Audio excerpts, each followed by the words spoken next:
সাভার যেতে চাই আমাদের আরেক সহকর্মী রায়ান বিন আমিন সেখান থেকে যুক্ত হচ্ছেন। রায়ান, প্রথমত আপনার কাছে জানতে চাই শহরের যে নিরাপত্তা পরিস্থিতি সেটা কেমন, কারণ সকাল থেকেই সাভার এবং এর আশপাশের জায়গায় নিরাপত্তা ব্যবস্থা জোরদার করা হচ্ছে এমন একটা খবর আমরা পেয়েছিলাম। এখনকার চিত্রটা কেমন, কোনো রকমের শঙ্কা আছে কিনা, সাধারণ মানুষের উপস্থিতি কেমন এবং আজকের রায় নিয়ে আসলে মানুষের প্রতিক্রিয়া বা কি পেলেন রায়ান?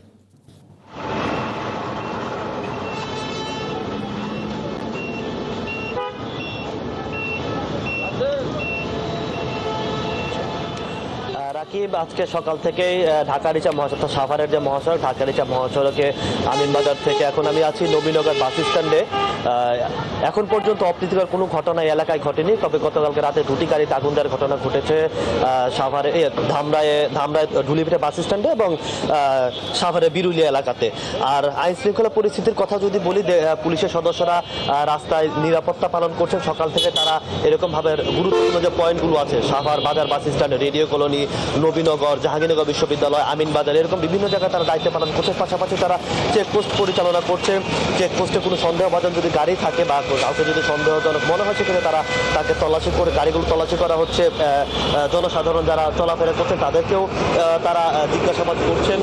তবে এখনো পর্যন্ত গত রাতে সাভার থানায় 3 জন এবং আশুলিয়া থানায় 10 জন, মোট 13 জনকে আটকের খবর আমরা এখনো পর্যন্ত পেয়েছি। তবে ধামরায় কোনো আটকের ঘটনা এখনো পর্যন্ত নেই।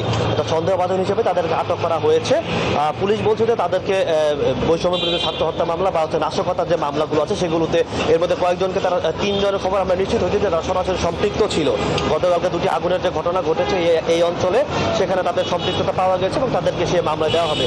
এর বাইরে সাধারণ মানুষের আজকে যান চলাচল কিন্তু গত লকডাউনের তুলনায় স্বাভাবিক। আজকে অনেক রাস্তায় যানবাহন দেখতে পাচ্ছি এবং যানবাহনের প্রচুর চাপ। সকাল থেকে আমরা দেখতে পেয়েছি সাভার বাস স্ট্যান্ড এলাকাগুলোতে কোনো জায়গায় যে নর্মাল স্বাভাবিক দিনের মতো যে ছোটখাটো যানজট বা যানবাহনের যে চাপ থাকে সেটা কিন্তু সকাল থেকে দেখতে পাচ্ছি এবং সাধারণ মানুষ স্বতঃস্ফূর্তভাবে চলাফেরা করছে। এর আগের লকডাউনে আমরা যেটা দেখেছিলাম যে কিছুটা ভয় বা শঙ্কা যে মানুষের মধ্যে ছিল, যেটা আজকে ওইরকম ভাবে নেই। এবং সকাল থেকে এই অঞ্চলে গার্মেন্টস শিল্প কারখানা যেগুলো আছে, মানুষ সবে আজকে খোলা এবং যারা সাধারণ মানুষ আছেন বা যারা কর্মজীবী আছেন তারা কিন্তু তাদের যে অফিস আদালত এবং সেখানে তারা গিয়েছেন এবং তারা সেখানে তাদের কাজ করছেন।